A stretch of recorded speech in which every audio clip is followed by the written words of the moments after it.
Breaking news. సినీ నటుడు మంచు మోహన్ బాబు మరోసారి అజ్ఞాతంలోకి వెళ్లిపోయారు. జర్నలిస్టుపై దాడి కేసులో హైకోర్టు ముందస్తు బెయిల్ నిరాకరించింది. సోమవారం సాయంత్రం మోహన్ బాబు శ్రీ విద్యానికేతన్ నుంచి వెళ్లిపోయినట్టు సమాచారం. ఈ నెల 16న హైదరాబాద్ నుంచి చంద్రగిరికి వెళ్లిన మోహన్ బాబు సోమవారం సాయంత్రం ఎవ్వరికీ చెప్పకుండా కారులో వెళ్లిపోయారు.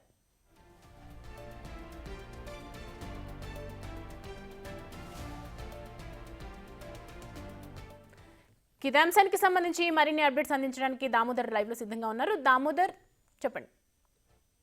జర్నలిస్ట్ పై దాడి కేసులో ఇప్పటికే హైకోర్టు బెయిల్ తిరస్కరించిన నేపథ్యంలో పోలీసులు ఎదుట నిన్న హాజరు కావాల్సిన మోహన్ బాబు అజ్ఞాతంలోకి వెళ్ళిపోయినట్టు తెలుస్తుంది.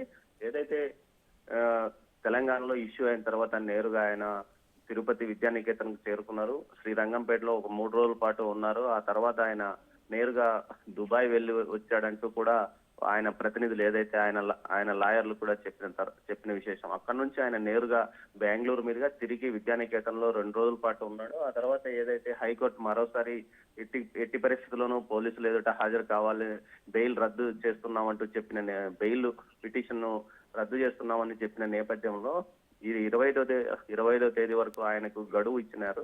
అయితే ఆ గడువు లోపల ఆయన హాజరు కాకుండా 2 రోజుల క్రితమే ఆయన ఇక్కడ నుంచి వెళ్ళిపోయినట్లు తెలుస్తుంది. మొత్తం మీద అయితే మరోసారి అజ్ఞాతంలోకి మోహన్ బాబు వెళ్ళాడు. దీనికి సంబంధించి వివరాలు మాత్రం ఆయన ప్రతినిధులు కానీ అదేవిధంగా విద్యా సంస్థ ప్రతినిధులు కానీ చెప్పడం లేదు. ఆయన సోమవారం ఇక్కడ నుంచి సింగిల్ గా కారులో వెళ్ళిపోయాడు. ఆయన డ్రైవర్ తప్ప ఎవరు లేరని చెప్తున్న పరిస్థితి. మొత్తం మీద ఆయన బెంగళూరులో ఉన్నారా లేకపోతే చెన్నైలో ఉన్నారా అన్న విషయం మీదనే చర్చ నడుస్తుంది. అయితే ఇలాంటి పరిస్థితి మోహన్ బాబు విషయంలో ఎప్పుడు ఎదురు కాలేదని చెప్పవచ్చు.